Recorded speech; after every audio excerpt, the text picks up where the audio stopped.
Hi guys, நீங்கள் நம்ம movie ரிவ்யூவில் குட் நியூஸ் படத்தோட ரிவ்யூ தான் பார்க்க போகிறோம். இந்த படம் நெட்ஃப்ளிக்ஸில் தமிழ் டப்பில் அவைலபிளாக இருக்குது. மறக்காமல் செக் அவுட் பண்ணி பாருங்கள். இது ஒரு காமெடி மூவியாக வெளிவந்திருக்கு. இப்போ இந்த படத்தோடைய கதையை பார்த்துடலாம். அந்த காலகட்டத்தில் நடக்கிற மாதிரி இந்த கதையை காமிச்சிருக்காங்க. அப்போது ஒரு ஏரோப்ளைன் ஜாலியாக அப்படியே பறந்துட்டுருக்கு. ஏரோப்ளைனில் இருக்கிறவங்க எல்லாமே ஜாலியாக இருக்காங்க. திடீர்னு பார்த்தா ஒரு வில்லன் டீம் அந்த ஏரோப்ளைனை கடத்திடுறாங்க. ஒரு சில நிபந்தனைகளை அவங்க சொல்கிறாங்க. அதை நிறைவேற்றினா தான் உள்ளே இருக்கிற பயணிகளை விடுவோம் அப்படிங்கிற மாதிரி சொல்கிறாங்க. இந்த பிரச்சனையை சால்வ் பண்ணுறதுக்காக 2 உயர் அதிகாரிகளை கவர்மெண்ட் தரப்புலேருந்து அங்கே உள்ளே அனுப்புகிறாங்க.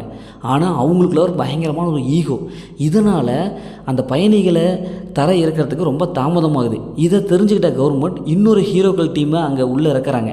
இப்போ அவங்க எப்படி இந்த பிரச்சனைலாம் சால்வ் பண்ணி அந்த பயணிகளையும் அந்த கவர்மெண்ட் ஆஃபீஸர் 2 பேர்த்தையும் எப்படி காப்பாற்றுறாங்க, இறுதியில் என்ன ஆச்சு அப்படிங்கிறது தான் இந்த படத்துடைய கதை. இந்த படத்துடைய பாசிட்டிவ் பார்த்தாவே இதில் நடித்த எல்லாமே சூப்பராக பர்ஃபார்ம் பண்ணியிருக்காங்க. ஹீரோடைய பர்ஃபார்ம் அல்டிமேட்டாக இருக்குது. பொதுவாகவே இந்த மாதிரி விஷயங்கள் ஹீரோ எப்படி சால்வ் பண்ணுறாரு அப்படிங்கிற நல்லா அழகாகவே காமிச்சிருப்பாங்க. படம் ஒரு 10 நிமிஷத்துக்குள்ளார நம்ம படத்துக்குள்ளே கொண்டு போயிடுறாங்க. அடுத்தது என்ன நடக்கும் அப்படிங்கிற எதிர்பார்ப்பை கொடுத்துட்றாங்க. ஸ்க்ரீன் பிளே பொறுத்தளவுக்கு ஃபஸ்ட் ஹாப்பில் சூப்பரான ஒரு ஸ்க்ரீன் பிளே கொடுத்துருக்காங்க. அதே மாதிரி செகண்ட் ஹாப்பில் அதை அப்படியே கண்டினியூ பண்ணுறாங்க. இந்த மாதிரி சுச்சுவேஷனில் ஹீரோ இருக்கிற அந்த அதிரடியான முடிவுகள்லாம் நல்லாவே இருக்குது.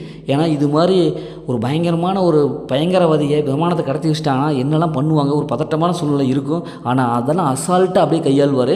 அந்த ஹீரோ துணிச்சலாக இருப்பார். அந்த சொல்லப்பட்ட விதம் நல்லாவே இருக்குது. படத்துடைய பிஜிஎம் மியூசிக் அந்த சினிமோட்டோகிராஃபிக் சூப்பரான ஒரு சொல்லப்பட்ட கொடுத்துருக்காங்க. தமிழ் டபுள் வாய்ஸ் நல்லாவே வந்திருக்கு. இந்த படத்துடைய மைனஸ்ன்னு பார்த்தாவே இது மாதிரி கதைகள் ஏகப்பட்ட படத்தில் நம்ம பார்த்துருப்போம். அதே டெம்ப்ளேட் தான் எடுத்திருக்காங்க. இன்னும் கொஞ்சம் மாற்றி அமைச்சு சொல்லியிருக்கலாம். பொதுவாகவே லொக்கேஷன் பார்த்தா ஒரு ஏரோப்ளேன் கீழே இருக்கிறது அப்படி இப்படின்ட்டு கொஞ்சம் பேசிகிட்டே இருக்காங்க. அதெல்லாம் கொஞ்சம் டைம் அவுட் பண்ணி ஷார்ட் புட் பண்ணி நமக்கு கொடுத்துருக்கலாம். காமெடி ஓரளவுக்கு எடுபட்டுருக்கு. இருந்தாலும் இன்னும் கொஞ்சம் பெட்டராக பண்ணணுமோ அப்படிங்கிற ஒரு ஃபீல் இருக்குது. படத்தில் அந்த மாதிரி சீன்ஸில் எதுவுமே இல்லை. ஃபேமிலியோட பார்க்கலாம். மொத்தம் அந்த படம் எப்படி சூப்பராக சும்மா இருக்கானா இந்த படம் ஒரு ஒன் டைம் வச்சபிள் தான் நான் உங்களுக்கு சொல்கிறேன். ஓகே, இதே மாதிரி அடுத்து ஒரு புதிய மூவி ரிவ்யூ சந்திப்போம்.